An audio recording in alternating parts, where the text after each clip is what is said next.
This happened to me my junior year of high school, and I almost forgot about it until my dad brought it up a couple days ago. I figured I'd share as I found a screenshot related to this after my dad reminded me. So I live really close to a shopping center, like 3 minutes away. And before school, maybe once or twice a week, I'd stop by to grab donuts or some orange juice. I go to this store a lot, so I recognize a decent amount of the employees. One day before school, I decide to stop by and grab donuts. The layout of the entrance is important. As you walk up to the doors, there's a huge set of shopping carts that an employee is normally working at, collecting carts from the parking lot. As you are walking away from the entrance and out of the store, if you turn left, you go into the large parking lot. You can walk straight instead to the side of the building, where there are also around 20 parking spots. There's an exit on the side of the building that's closer to my house and less crowded than the main road. And I drive a truck, so I used to park on that side. It's well lit, cameras, and next to another store, etc., so I never felt isolated. Anyway, I park on the side like normal and walk into the store. As I pass the grocery carts in front of the doors, there's an employee there who I don't recognize. He says good morning to me and I say it back, nothing weird. I go into the store and get my donuts, pay, and walk out. I see the guy again and he's just staring at me. Okay, kinda weird, but I keep walking to my car. I get to the driver's side of my car, open it, hop in and set my food down on the passenger side, and turn and reach out and close the driver's side door. As I put my hand out, another hand stops the door from shutting, and the employee from earlier steps in, between my door and I. Alarms are going off in my head. He asked me what my name was, and I stupidly gave him my real name because I was panicking. My name is super common. He asked for my phone number and I said no. I told him that I had to get to school and that I was running late, but he wouldn't take no for an answer and he wouldn't move. So I ended up giving him a fake number and he finally backs out of my door. I got to the parking lot of my school and I called my dad to tell him what happened and what the guy looked like, and he went down and reported it for me. I thought this was the end of it, but it got weirder. A couple days pass and I get a direct message on Instagram from this guy. There's no way he knew my last name, just my first, which is again super common. I got this DM during my history class, in which we sat in groups of 4. I tell the people at my table what happened, and without bringing up what he looks like or his name, a girl at my table, also named Sarah, pulls his Instagram page up and asks if this is him. And it was. And I asked how she knew. Apparently he had DM'd her as well, and another girl in our class also named Sarah. I had 1 or 2 other friends with the same name, so I asked them if they got a DM from this guy too, and sure enough, they did. One of the girls with my name works at the store with him, and said he was insanely creepy around her all the time. Like following her to the break room anytime she'd go in, and finding excuses to be around her, even going as far as switching shifts to work at the same time, and asking her out every other shift. She tells us at the time he was 21, and we were only 16 or 17, making it creepier that he is going for all these high school girls with the same name. During lunch, I stayed in my history teacher's room with a couple of the girls who got messages as well, and we explained to him what was going on, and he said to go to campus security and tell them just to be sure he isn't around the school. The girl who works with him went to report it, and that was that. My dad said the manager said she would take care of it when he reported it. The girl who worked with him said she talked to her manager as well, and the guy ended up getting fired, and a police report was made, but nothing could really be done since he hadn't technically done anything. This happened about 4 years ago, and I was 20 at the time. The first time I met with a guy who would become my grocery store stalker, he was standing outside the store, collecting money for the Salvation Army Christmas time donations. I'm a fairly friendly person, so I like to say hi to people who work at places I frequent to be nice. This guy was around my age, very tall, with a very mild resemblance to Lurch from the Addams Family. Dark circles under dark eyes, short black hair, and kind of a vacant look in his eyes. I chatted with him for maybe 2 minutes, just idle chit-chat about the weather and whatnot. Nothing particularly memorable or interesting, and then waved goodbye and I went home. But little did I know, that single moment would be the start of something that would have me genuinely afraid. About 4 or 5 months passed by and I hadn't seen him again. But one day, as I was grocery shopping with a friend, when, as we were chatting, she suddenly gets really quiet and kind of recoiled backwards, looking behind me. I turned around to see this guy, who had to be at least 6'4", towering over me, not even 8 inches from my body. He said hi and told me he remembered me from that December day, and then he asked me for my number. With me being so young and never having experienced this type of interaction before, I told him I didn't have my number memorized, but that I would write his down and text him later. I kind of half waved my phone at him, pointing out my at the time boyfriend, whose picture was my wallpaper, making a point to say, "Oh look, that's my boyfriend," to the guy, hoping he would get the clue, but no luck. He told me his number, which immediately upon getting, I blocked, without letting him get my phone number. He leaned in real close and said in a low voice, he told me, "Whatever I text you is for your eyes only." At this point, I started to feel genuinely uncomfortable. I said, "Yeah, sure. Nice talking to you, but we gotta get back to shopping." And I grabbed my friend and dragged her off, shooting a panicked look at her and asking why she didn't bail me out. Apparently he scared her too, with him getting so close to me, and she didn't know what to do. I want to make it clear, I'm not exactly a small girl. At 5'8" and solidly built, I can certainly handle myself, and I very rarely feel intimidated or small in the presence of anyone, male or female. But this guy made me feel very tiny and scared. In the months that would follow, he would make me feel truly frightened. I had hoped that creepy interaction would be the last time I saw him, but that was unfortunately not the case. After that initial meeting with him saying that creepy thing about the text being for my eyes only, it seemed like I would run into him every single time that I went to the store. No matter what checkout lane I was in, he always seemed to appear near the end of it when I was finished shopping, and every time I was in the store, I would notice him out of the corner of my eye, watching me, no matter what area I was in. One time, I even caught him following me out to my car. At that point, I was too scared and I decided to say something to the managers. After letting them know what was going on, they assured me that they would tell him not to talk to me. After that, he wouldn't speak to me, but I would continue to see him following me around the store at a distance every time that I went up there. It got so bad, and I felt so frightened that I started to be afraid to go to this store at all, but I am one of those stubborn people who refuses to be intimidated by someone to the point where I'll stop doing something. I had hoped that maybe it was a coincidence that he was following me. After all, it was a pretty big store, and maybe he just had things to do that just happened to be in the areas I was shopping in. So I started to pay close attention to my surroundings. Once I started really paying attention, I realized that literally every single time I was up there, I would constantly notice him in the areas of the store I was in. During my last encounter with him, I went up to the store to grab just 2 or 3 items I needed for dinner that night, and I first saw him standing outside the store when I got there, and with his back to me, I quickly ran inside, hoping he didn't see me. Unfortunately, a few minutes later, I saw him at the very back of the store, and with items in hand, I immediately made a beeline towards the front. As soon as I got near the checkout, I ducked behind one of the shelf displays and watched carefully at the front of the store to see if he would appear, and he did. I watched as he looked up and down the checkout, and when he didn't see me there, I saw him step outside. At this point, I quickly ran to the nearest open cashier and rang up my items and stuck my head out the door to look for him. I didn't see him there immediately, so I started trying to make my way back to where I was parked. I had parked a ways away near the side of the store where a bunch of other small stores and restaurants were lined up. And as I was walking towards my car, I realized I saw him standing by the entrance that I had first entered the store through. And so I ducked behind a pillar immediately, hoping he didn't see me. I watched carefully from behind the pillar, and as he scanned the parking lot, he obviously couldn't find me. After a minute or two, he started to walk out towards the direction of the parking lot, so I took that opportunity to make a run for it to my car, as soon as he was far enough away that I felt safe. As soon as I got into my car, I locked the doors, and to my horror, when I looked up, he was standing there about 15 feet from my car, the shopping cart in front of him. I knew he followed me, and he knew that I knew. I fully believe he had chased after me, and when I made it to my car, he grabbed the nearest cart to make it look like he was collecting them from the parking lot. I remember just feeling absolutely terrified at that moment. I went home and immediately told my grandfather about what happened. I began crying and shaking, and my grandpa told me to get in the car, and that we were going to settle this. He and I drove up to the store in his car, and he walked me into the store and demanded we spoke with the managers immediately, both of them. When the managers arrived at customer service, he asked me to tell them about what had been happening.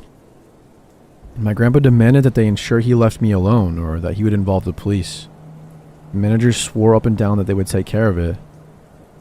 As far as I know, he wasn't fired immediately because my friend who first encountered him with me when this whole thing began told me that she would see him from time to time when she was there by herself, but that any time I went with her, she would never see him.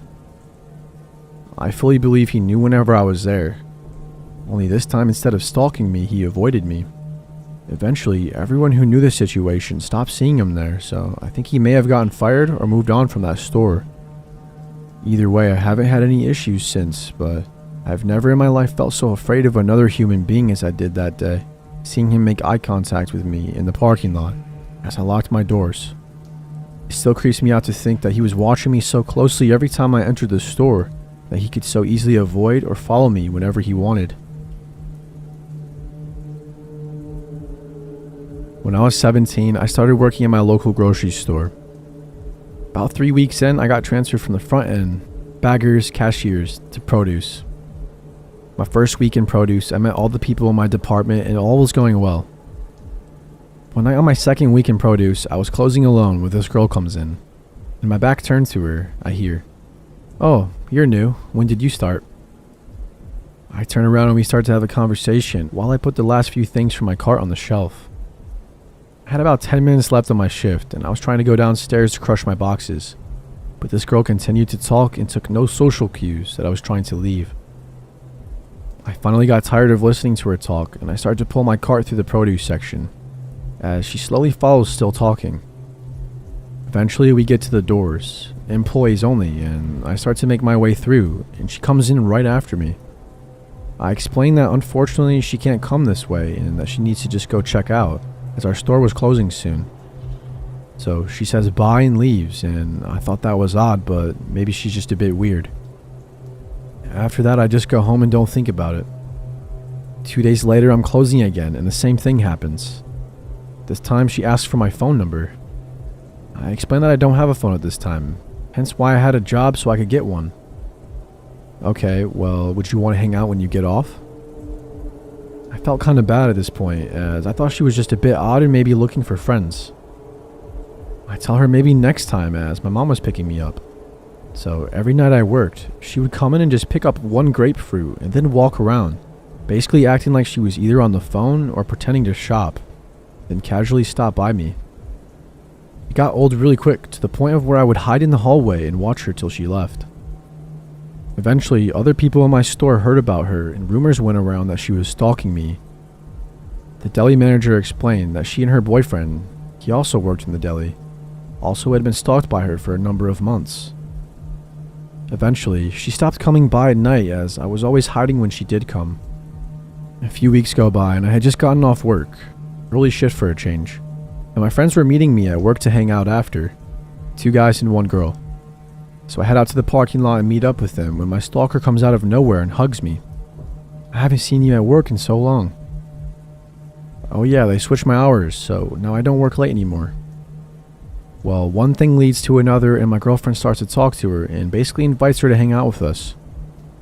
She jumps on the opportunity, and so we all start walking back to my friend's house to hang in the backyard, as it was a nice summer night. The night wasn't bad, and we all just hung out, and I kind of avoided the stalker as much as possible, while my friend kept her entertained.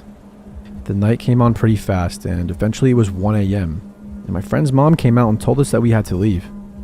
Me and my 2 male friends and stalker head out, and we're waiting at the bus stop that my friend needed to catch when the stalker girl explains that she can't go home this late and that she needed to stay over.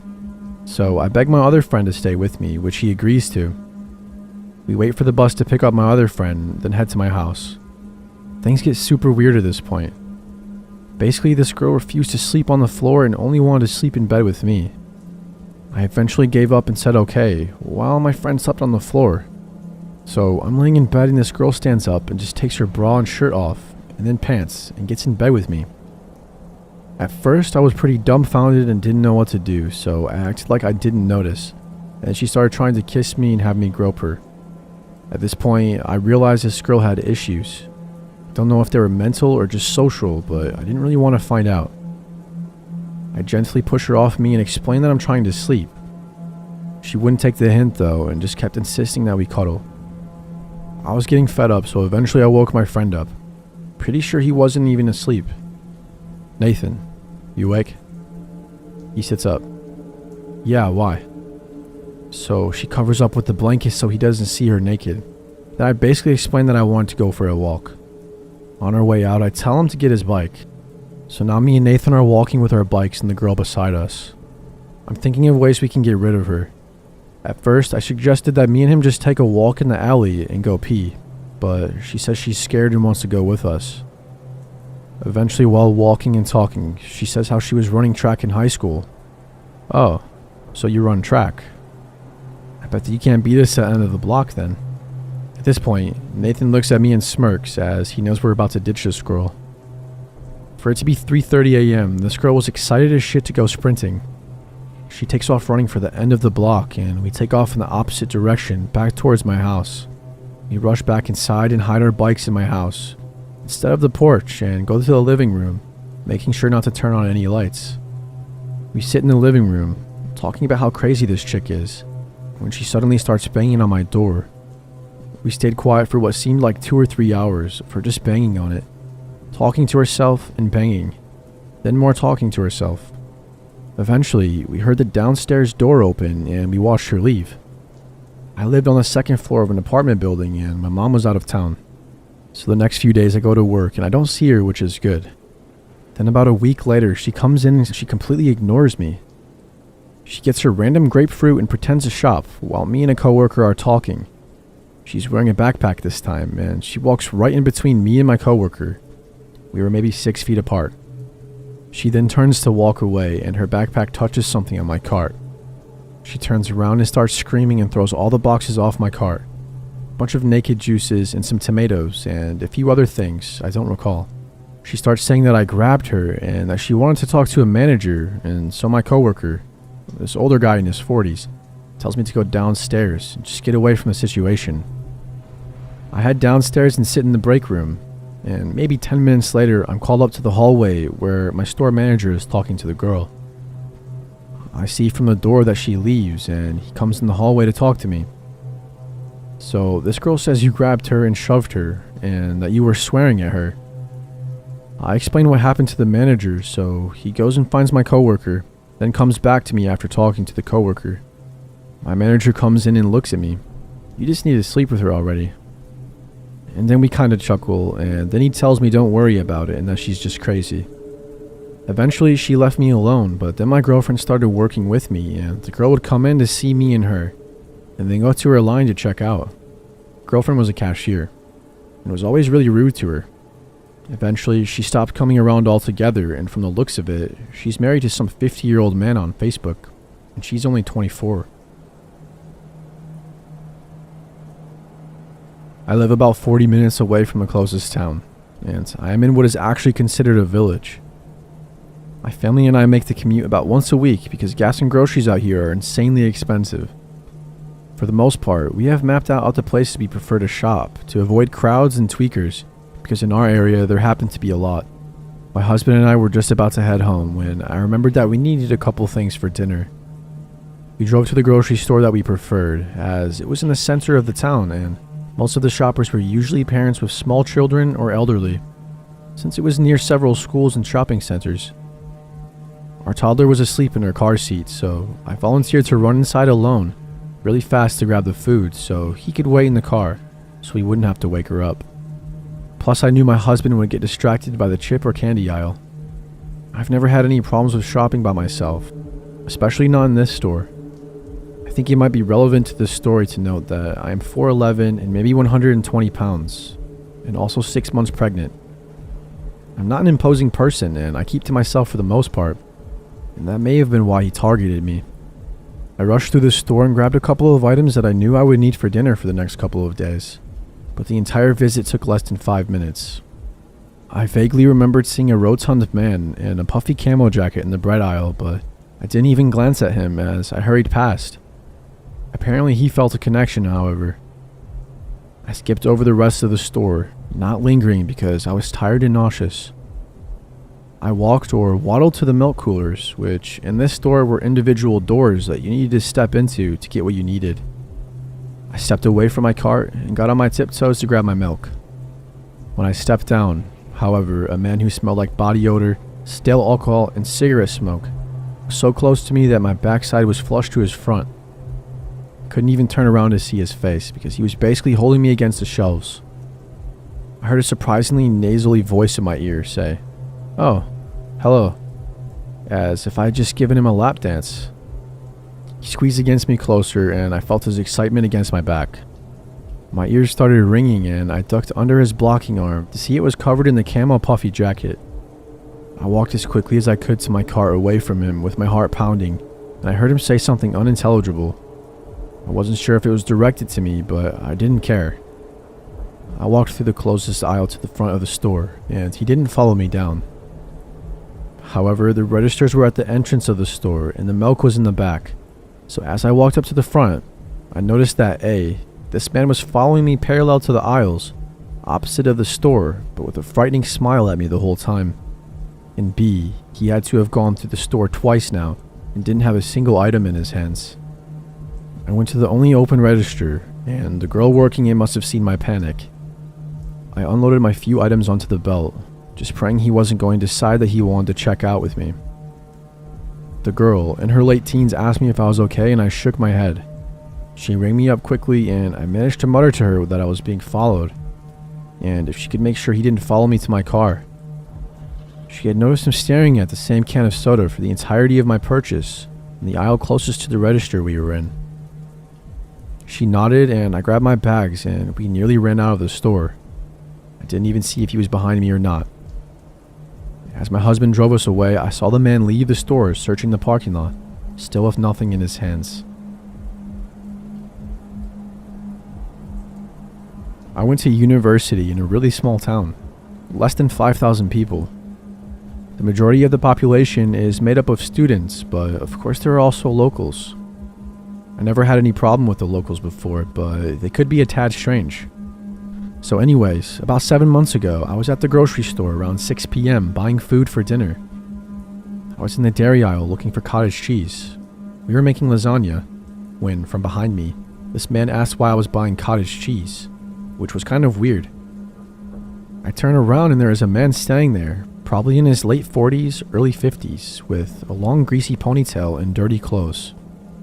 Something about him made me uncomfortable.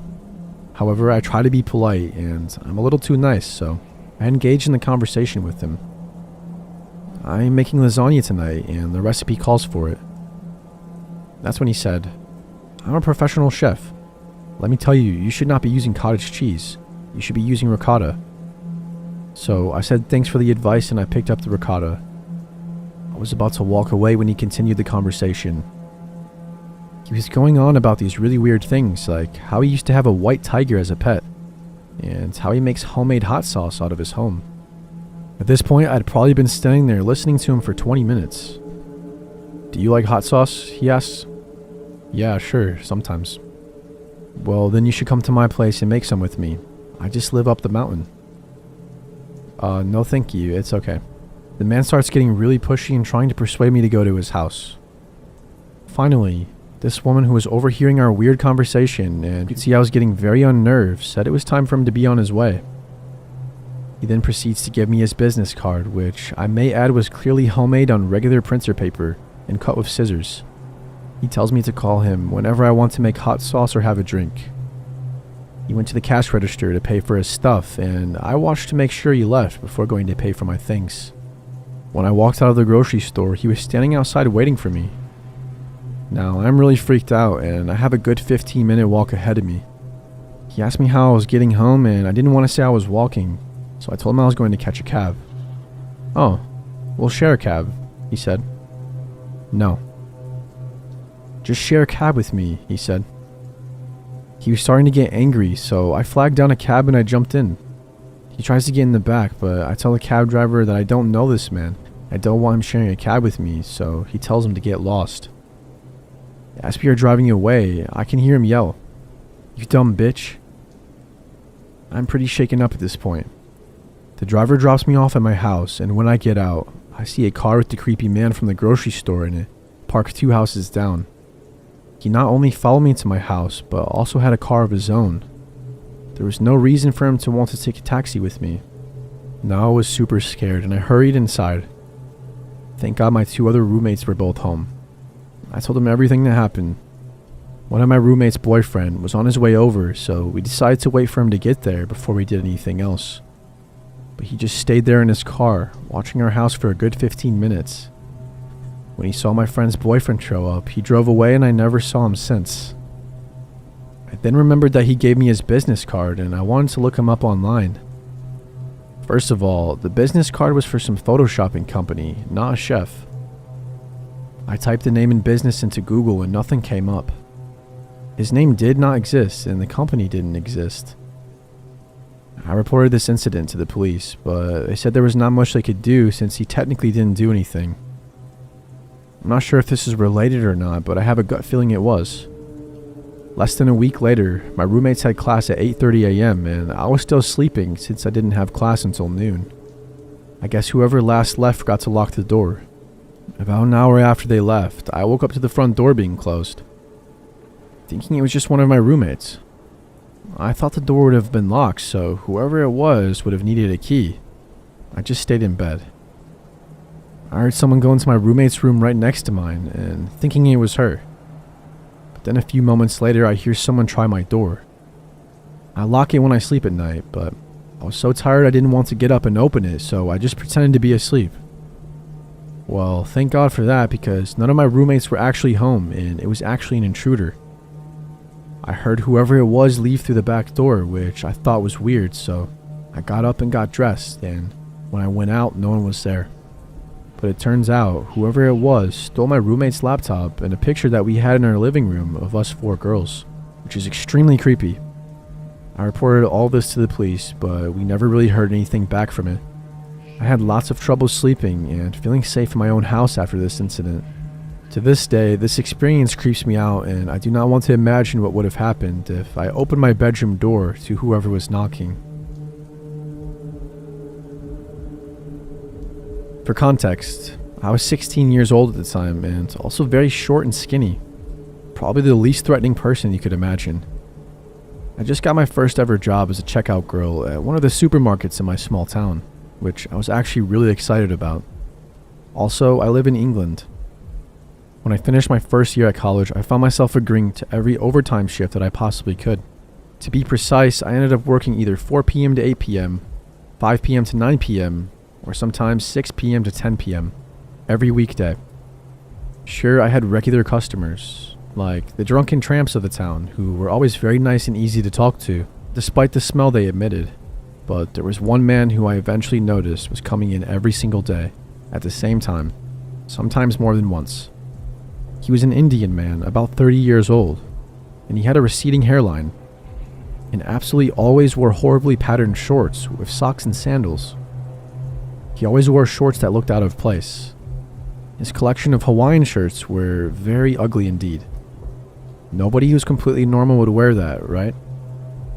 No matter how long my queue of customers was, he'd make sure to join it.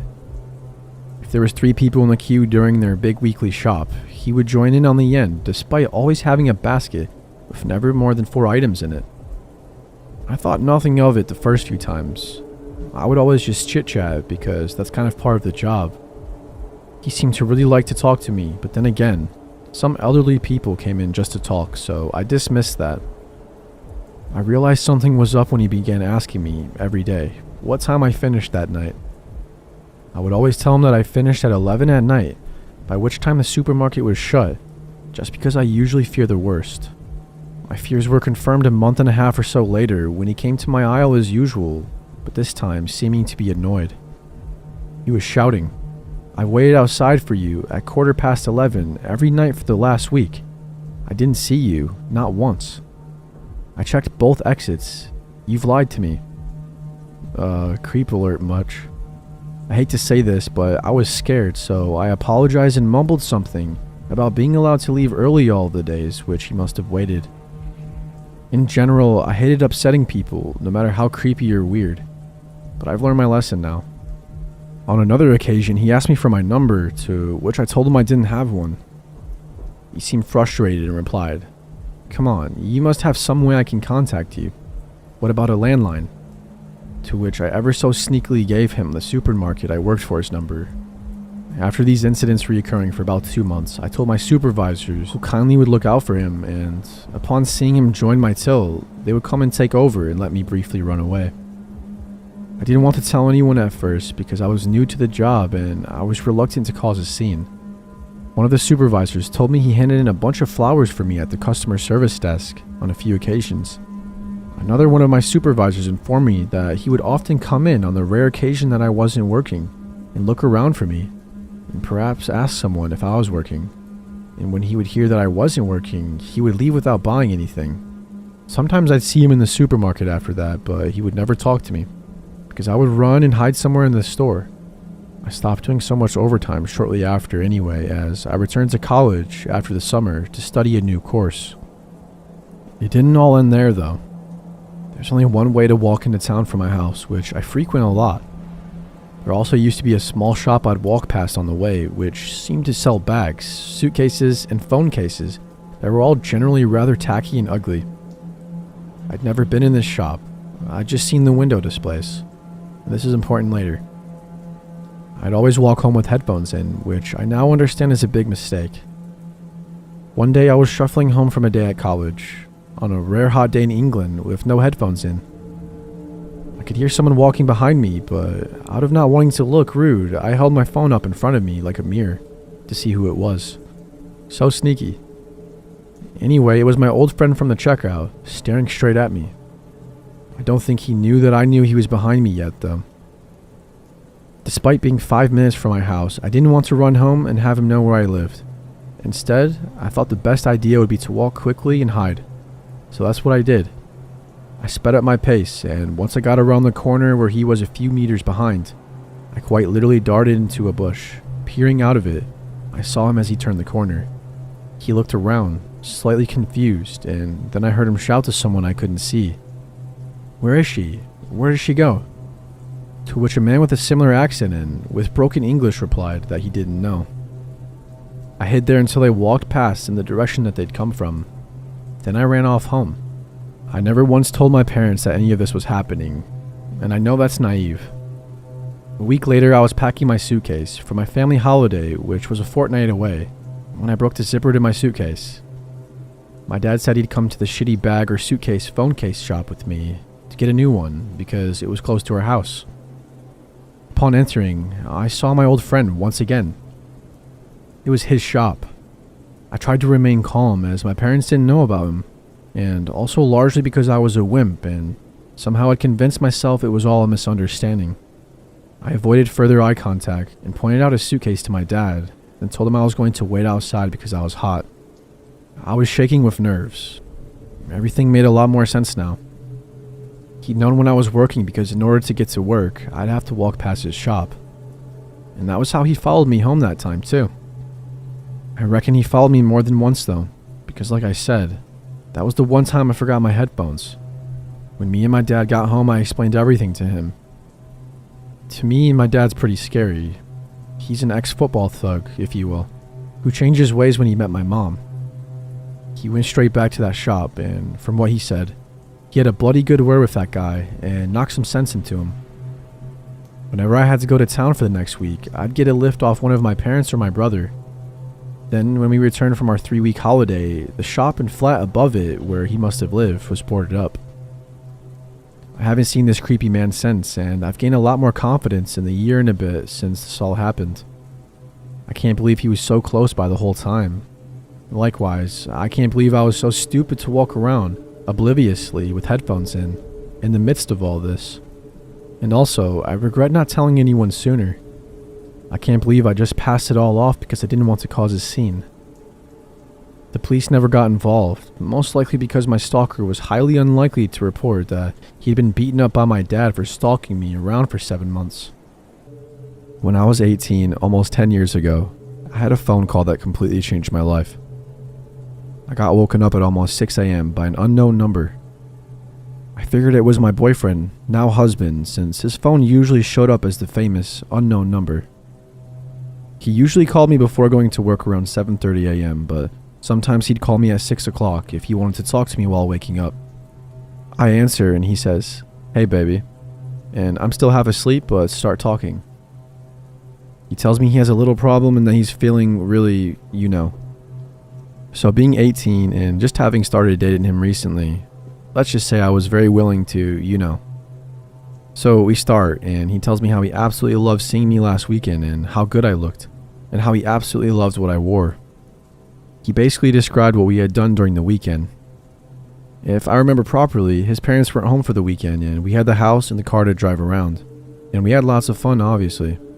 And he was saying how much he loved some of the things I did to him. I replied. I was more and more awake, and we were having a really good time. Then I noticed it was almost 7 a.m., which is the time where he usually takes his shower and eats, and gets ready to go out the door. And I basically asked him, "So this is fun and all, but aren't you going to get ready for work?" This is giving me chills typing it, but he basically replied, no. I think I'll skip work today. How about I just come over?" Now the thing is, by then I was pretty awake, and although the voice that was talking to me was very similar to my boyfriend's, something threw me off. My boyfriend doesn't say the, no, like he did. Besides, I knew that unless he was sick, my boyfriend would never skip work because he was scheduled on shifts, and missing a shift was a big deal that could get him fired. I kind of froze, but he noticed it, and so he said, "Oh babe, yeah, you're right. I should start getting dressed. So you want me to come over?" By then, I swear that his voice was back to my boyfriend's voice, and I just felt silly. So what if he wanted to skip a day at work?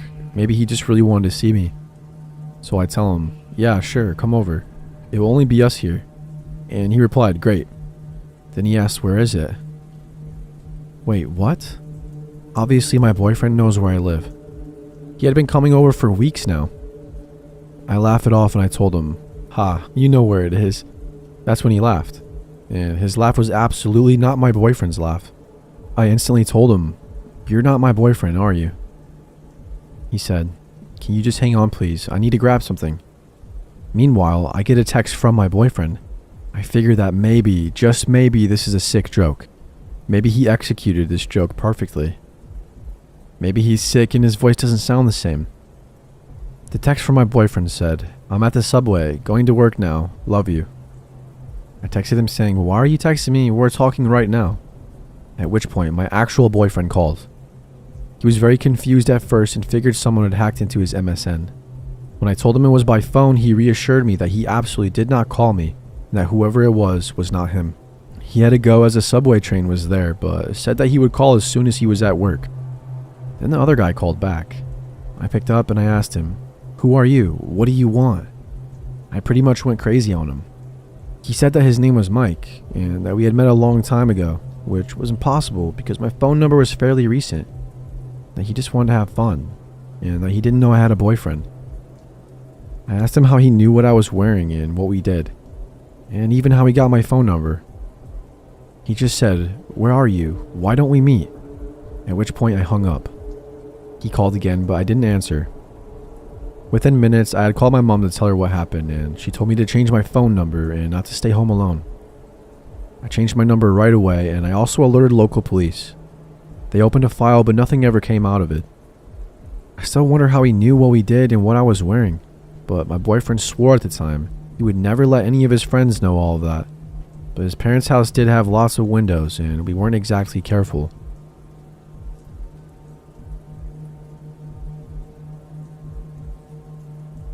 Several years ago, I was off school for summer break.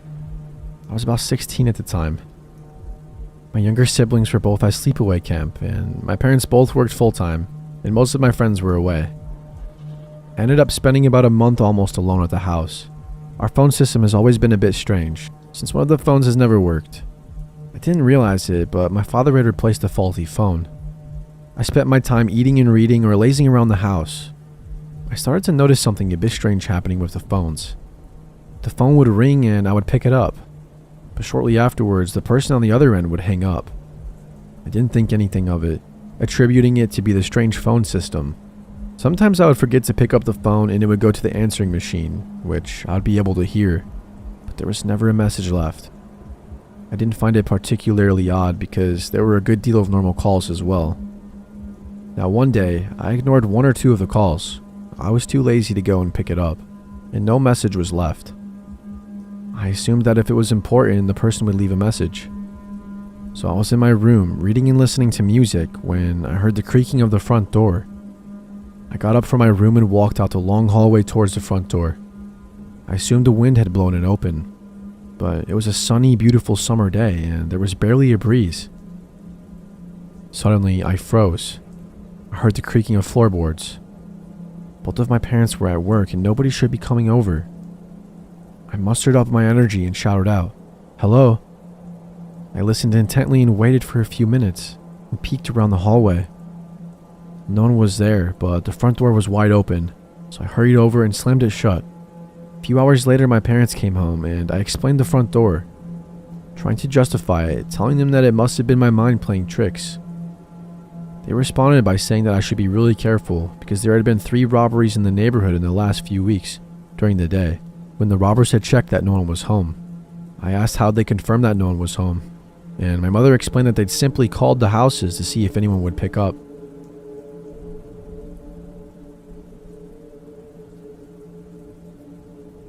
Just some backstory. This happened to me a few years ago, and I was a 15-year-old at the time. Going into my 11th grade year, I shared a bedroom with my sister, who was 13. This was around the time Facebook was booming, and everyone wanted to be Facebook famous and get likes on their photos. Well, being the 15-year-old naive girl that I was, I simply accepted every friend request that came my way, so long as the person in the profile picture looked relatively harmless. I know it's stupid. One night, I received a friend request from a male that I didn't recognize. His name has slipped my mind, but it was something like Don. Don's profile photo was of a football player who looked like he could be a senior in high school. It was quite blurry and also really awful quality. It was the type of photo that could be a real senior picture though, so I wasn't alarmed. We had one mutual friend who was my best friend in real life. I accepted it and moved on. A few days go by with the regular Facebook action, the occasional forced truth is posts exchanged, and selfies, etc. That night I was alone in my room. As I said, I shared a room with my sister at the time, but I remember she was staying the night at a friend's house. I had my headphones in bed, and it's a summer night, so I'm up rather late. Around 1 a.m. my phone rings. It honestly scared me, seeing as I don't get many calls. I've always hated talking on the phone, and everyone who knows me is aware of this.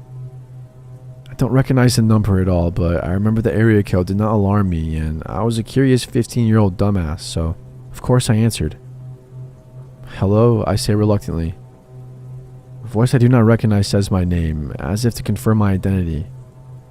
The person on the other hand does not sound as hesitant, so I shiver. The voice is very off. I could hear how much older than me they sounded. "Who is this?" I ask. They say it's Don, and the tone of their voice let me know that it was not their real name. I could tell this person was lying. This person sounded older and nervous, and even overweight. Nothing like the 16 to 18-year-old football player in the photo. Panicking, I try to sound as calm as I can, and I ask how they got my number. "From your Facebook, you posted it. Are you alone?" And that I was, completely alone. "No," I say, and hang up. I run to my curtains and close them, and I sprint to my bed, hiding under the covers. I scan my Facebook, trying to find out how my number got to this person. Came to find out that I had not posted it casually as a status, as this person suggested, but I commented to a post on my wall from a close friend who missed me and wanted to catch up. It was from a week or so before that night, and he would have had to go through my wall to find it, as this was before Facebook showed other people's timeline activity from their friends in the newsfeed. Also, earlier that same night, I had posted a photo of myself with song lyrics underneath. Again, I was 15, and it said, "It's just another night on my own," which is Mac Miller lyrics. So, Don knew I was alone, and it was my fault. I went to remove him as a friend, but not before seeing that the blurry small photograph of the football player was the only photo on the entire Facebook page. Feeling very stupid, I removed him, and I deleted that Facebook account. creating a new one for friends I have met only. Thinking about it now, so many red flags show up. Only one mutual friend, only one picture, and going through my Facebook wall. This happened yesterday, and before anyone says anything, yes, I know I'm stupid. I had just gotten home from work around 9 p.m. and I had barely time to get my shoes off when I got a phone call from some number I didn't recognize. So I'm searching for new jobs, and I thought that it might be one of the places that I was applying to calling me back. I pick it up and it's some guy who says that he's with some kind of third-party detention center, which, as he explained it, was for low-risk inmates that were sent there whenever the local jails were busy or filled. That should have set off a nice big red flag for me, but for whatever reason it just made sense in my tired brain. So I'm getting ready to tell this guy I'm not interested in making a donation or anything like that when he asks if this is my full name. I confirm and he says that they're holding my boyfriend at this center, saying my boyfriend's full name and giving a spot-on description of him. I ask what's going on since my boyfriend is supposed to be at work right now, and the guy on the other end provides an explanation. He says that my boyfriend had struck a pregnant woman with his car on his way to work, and that he was 4 times the legal limit for blood alcohol. He said the woman was in critical condition, and that my boyfriend had broken a few ribs and his nose in the accident. So I'm freaking out at this point, and I ask if I can speak to my boyfriend, which the man obliged. So I'm put on hold for a minute or two before my quote-unquote boyfriend picks up the line. This person on the other end was panicking and saying how it wasn't his fault, and he begged me not to tell his parents, again using my name. Didn't particularly sound like my boyfriend, but I figured it was because of the broken nose that he supposedly had, and his tone really helped to sell it, because it all sounded so legitimate. The man from before comes back on the line before I can ask any questions, and explains that they had to sedate my boyfriend since he had begun to panic and hyperventilate, which I was starting to relate to more and more by the second. The man on the other end tells me that I should come right away and that the bail is set at $2,000, cash only. I stupidly tell him that I don't have that much and that I maybe have half of that. He tells me that it's fine and that I can work something out with the front office once I get there, and to just bring what I have. So he's giving me the address and I can barely hold a pen because my hands are shaking so badly and I'm very poorly trying to hold back tears. All of a sudden the door opens up and in walks my boyfriend, completely normal looking, with no broken nose, but more than a little confused as to why I'm crying. I'm still on the phone with the man and I ask him what the heck he thinks he's doing, telling him how my boyfriend just walked in, and he promptly hangs up. I tried calling back a few times, but it went directly to voicemail. I found out that the power at the bar my boyfriend works at had gone out, so his boss sent everyone home early, and I had never been so grateful for a power outage. My boyfriend slept on the couch to keep watch that night, but unfortunately I still couldn't sleep. So I decided to look up the name of the organization the man said he worked for. Big surprise, that turned out to be nothing. I then looked up the address he had given me on Google Maps, and I saw that it was some random abandoned strip mall in the middle of a sketchy ass area that was about an hour and a half out of town.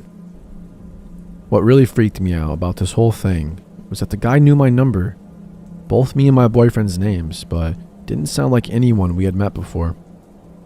I have no idea what would have been waiting for me there, but I'm counting my lucky stars right now. Back in 2007, shortly after my 15th birthday, my mom was out of town for a few days on a business trip. My mom and I lived alone in a small house in a neighborhood that was on the sketchier end of decent, and that fact combined with her paranoia about me being home alone, longer than 4 or 5 hours, meant that I had to stay over at a friend's house while she was gone. This friend's house was across the street and over one house from my own, and the place my mom was going was only about 2 hours away. And I had gotten a bug up my ass about being treated like the young woman that everyone kept calling me. So for the week leading up to the trip, I was moaning and groaning about being old enough to take care of myself, and insisting that I could just check in with my friend's parents every now and then. But in truth, my house was pretty creepy at night, even when my mom was there with me, and I'd found out the day my mom was scheduled to leave that my friend had somehow gotten her hands on a PlayStation 3, so it didn't take me too long to get over being unfairly babysat. At around 11 on the last night I was there, we ended up back inside my friend's room, screwing around with the brand new flip phone that I had gotten for my birthday. Her parents had gone out hours earlier after buying us a pizza for dinner and probably weren't going to be back for at least an hour, and we'd gotten bored downstairs with her one PS3 game that we had been playing for days already. It was too late to call any of our friends, but I knew my mom was coming home tomorrow morning at some ungodly hour, and I knew that she had this thing about her answering machine. No matter how tired she was, no matter where she had gotten back from, if there were any messages on the answering machine, she listened to all of them.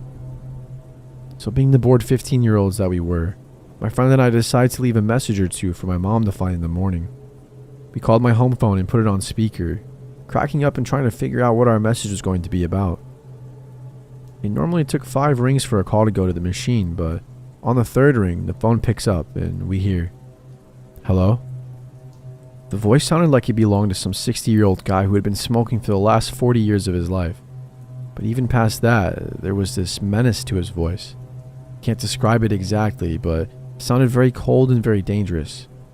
Sort of voice where if you heard it on the street, you'd want to get away from that person immediately. I looked at my friend, and her eyes were huge and her face was completely pale, and I'm sure I didn't look any better. Neither of us could get it together enough to say anything in response. "Hello?" he said again. There was a pause, and I tried to squeak out something along the lines of, "Who the hell are you, and why are you in my house?" But then he said in a very low voice, "You shouldn't have called." There was some sort of slam and the call disconnected. I immediately dropped my phone and proceeded to freak out, as did my friend. She asked me if I knew who that was, and I said no. Of course, I didn't know the creepy-ass guy answering my phone at 11 at night. We checked the call log to see if we'd accidentally called the wrong number, but no, it was the right number. We were so shaken up that we couldn't immediately figure out who we should call or what we should do. If we should call the cops or call my mom, or even call my friend's parents, or even just run around making sure all the doors and windows were locked or what. So we ended up sprinting around my friend's house, double checking every lock we could check, while gasping out what happened to my friend's parents on the phone. So for 10 minutes, we were huddled in the far corner of my friend's room, basically under her bed, jumping every time we heard the house settle or one of our legs scraped on the carpet. You can imagine how freaked out we were when her parents rushed in and started rattling at her bedroom door, forgetting that it was locked on their orders. The cops got to my house not too long after her parents got home. To be honest, I don't really remember a lot of the specifics about what the cops were doing, mainly because I refused to step foot outside the house, but I remember that they asked my friend and I a lot of questions. We couldn't really give them a lot of information, sadly. Unfortunately, we called them from my friend's room, which was in the way back of her house, away from where we would have been able to see my house. And the dude with the creepy smoker's voice isn't a very helpful description to go off of when looking for someone. There wasn't really anything messed up and nothing was taken. But our wall-mounted corded phone was hanging off the hook and the phone base itself was cracked, like it had been smashed with something. Both my mom's room and my room also had some stuff moved around and displaced, like someone was going through our drawers and the stuff in our rooms. My mom got called at some point during all of this and managed to get home that night, very tired and very freaked out about what happened. The cops investigated the incident but never came up with any answers. We weren't doing too well financially at that point, but we still managed to move across town within a few months of this happening. For the months between that night and the day we moved though, I slept like shit and I had really bad nightmares. I also flat out refused to be alone in the house, even if it was just for a couple of minutes, and I started getting really obsessive about double checking the locks, a habit which has stuck around since this happened. And now that I've written this all out, I remember that there's one thing I haven't told anyone about all of this, mostly because at the time I thought that the whole thing might get blamed on me if I said anything. Earlier that day, I'd gone back over to my house to get a notebook of mine, full of writing that I wanted to show my friend. Nothing was obviously wrong as far as I could tell. The front door was locked when I got to it, and no signs of any tampering with it or any weirdness by the door. No noises from any part of the house. But the minute I stepped inside, something just felt off. It was really, really quiet, and I was getting chills all up and down my spine, and I had goosebumps all over. I tried to will myself just to get over it, to go back to my room and just get the notebook, but I couldn't make myself take more than a few steps into the house. I was too creeped out. I locked the door and I ran back across the street. When I got back to my friend's house, I kind of felt like an idiot, of course. Was I really such a wimp that I couldn't walk through my own house when it was empty? But looking back, well, who knows? Maybe my gut was right about something just not being right. It freaks me out even thinking about what could have happened if I'd ignored it and walked further inside. I've thought back on that moment a lot too, wondering if maybe I left the door open when I left, but there's just no way. I distinctly remember locking the deadlock and looking over my shoulder the whole time, because I had that burning, crawling feeling on the back of my neck that you get when you're being watched. And after the creepy call, I checked and I had my keys in my backpack.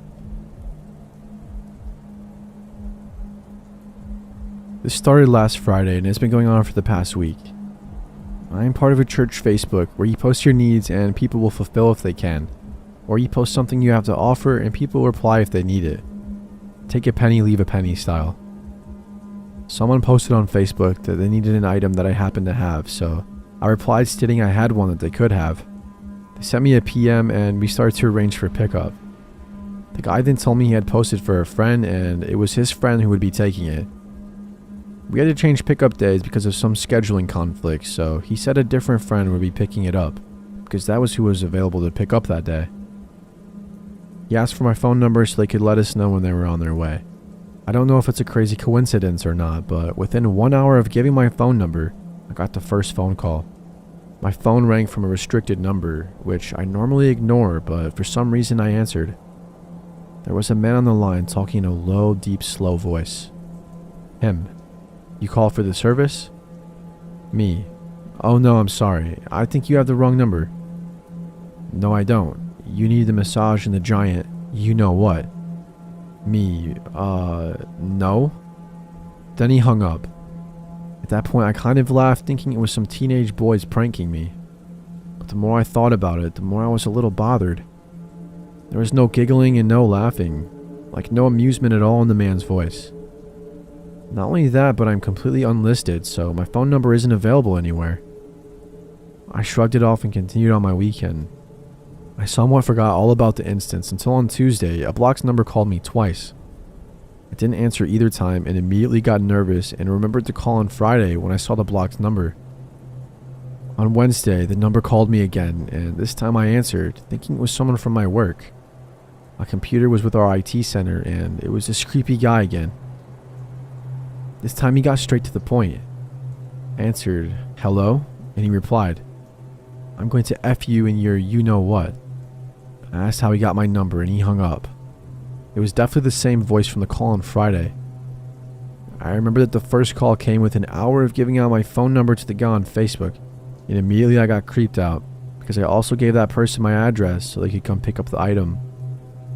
About 20 minutes after that phone call, my phone rang again with the blocked number, but I didn't answer. I decided at this point I want to confront the man on Facebook.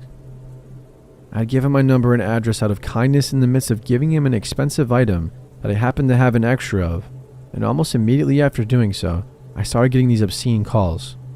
So I wrote to him on Facebook, explaining that I've been getting these calls, and asking if he shared my number with anyone. He wrote back apologizing, saying he was sorry I had to go through his friend, and said he gave my number to the two guys.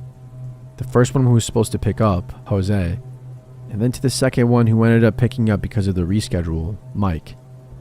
He gave me their names and phone numbers and asked that I please let him know if I find out they are behind it. My husband and I decided at this point that I need to download a call tracking app.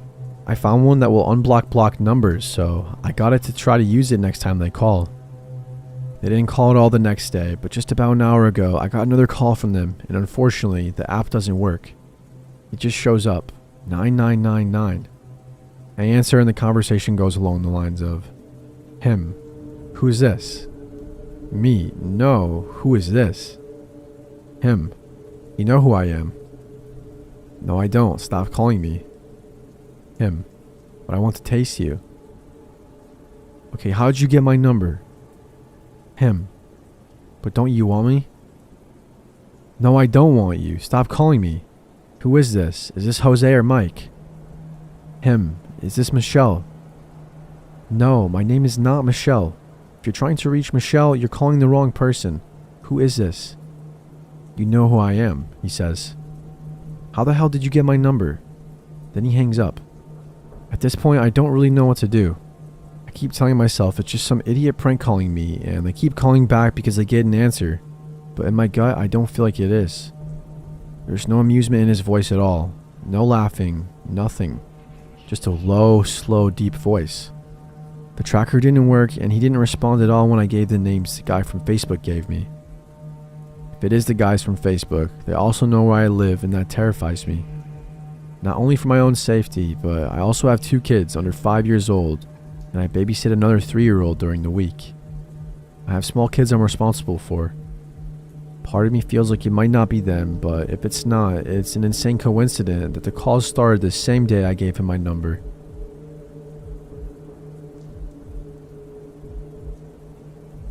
Let me give you a bit of background. So, I live in a major European city. In the span of one day, I lost my job, lost a significant amount of money in an investment, and then I took a phone call from the love of my life who told me that it wasn't me but her. Boom.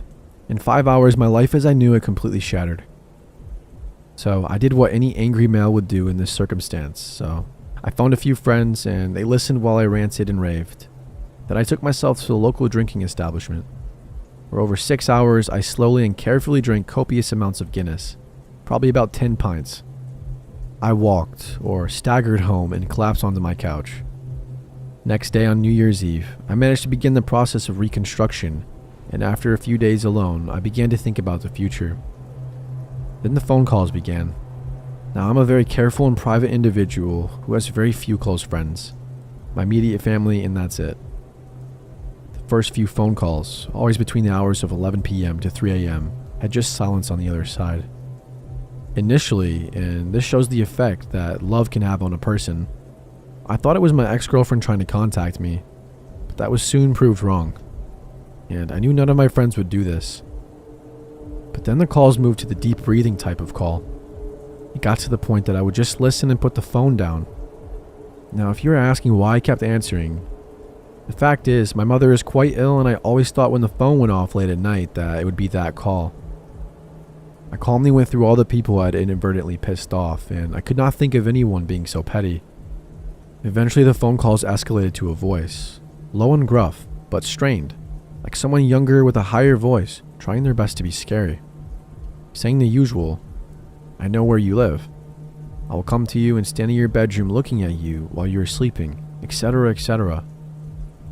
It seemed as if this perv was saying all these famous lines and scenarios from every serial killer movie ever. I spoke to the local police station, and their answer was that unless the perv does something, that they can't really do anything. One day I came home and picked up the mail. Usual bills, junk mail, and a closed white envelope with no stamp. Ripping that open first, there was nothing inside. I was already angry. The job hunting was not going well at all, and just as I was going to bed, the phone rang. It was 2:34 a.m. I remember because I glanced at my clock. "Did you get my message in the mail? I told you I know where you live," and I just cut the perv off and I explained very calmly that this was going to be the last call, and maybe I added some heartfelt threats in there as well. "So your call, asshole," I said. There was silence on the other end of the phone. Think about what I just said and have a good night. It has now been 20 months since that call, and I have had no phone calls.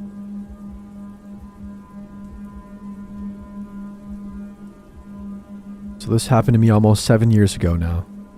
I should give some background info before getting into things.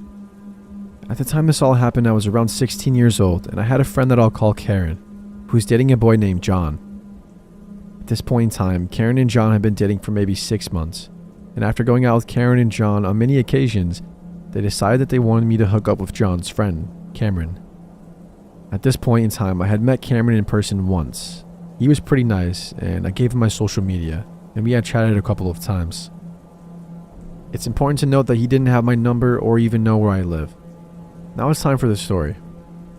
Fast forward to one night, maybe a week or two after I met Cameron, I'm laying in bed and it's about 2 or 3 in the morning, and I get a call from an unknown number. Thinking, why the hell is an unknown number calling me at this time at night? I decide to answer it and see who it is. So I answer the phone and say hi, and a man responds saying hi back. Since I didn't recognize the voice on the other end, I asked the person who they were. Instead of giving me an answer to this question, the man on the line tells me to look outside my window. Thinking this is probably a prank call, I tell the man to F off and I hang up the phone. Once I did this, the number called back again, but I didn't answer it. The person then proceeds to call me another 4 times until I finally answer the phone, which again, I ask who the heck is calling. This time the person responds and tells me that one of my friends gave him my number and that I'm the guy he's been talking to. At this point, my stupid 16-year-old mind is trying to rationalize this, and the only person I can think of is Cameron. Before I can say anything to this person, he again tells me to look outside my window, and I begin hearing noises outside the window. Now I should mention that my room is right beside my parents' room, and being stupid, my first thought was that this fool was going to wake them up, and that I'd never hear the end of it. Let me tell you, that thought soon turned into the last thing I would worry about that night. Anyway, at this point, I'm also starting to get creeped out, and I'm thinking to myself, if this is Cameron, and Karen did give him my number, how the hell would he know where I lived? So I reply to the man and say, Cameron? The man says yes, and tells me to look out my window. I reply telling him to go home and hang up the phone again.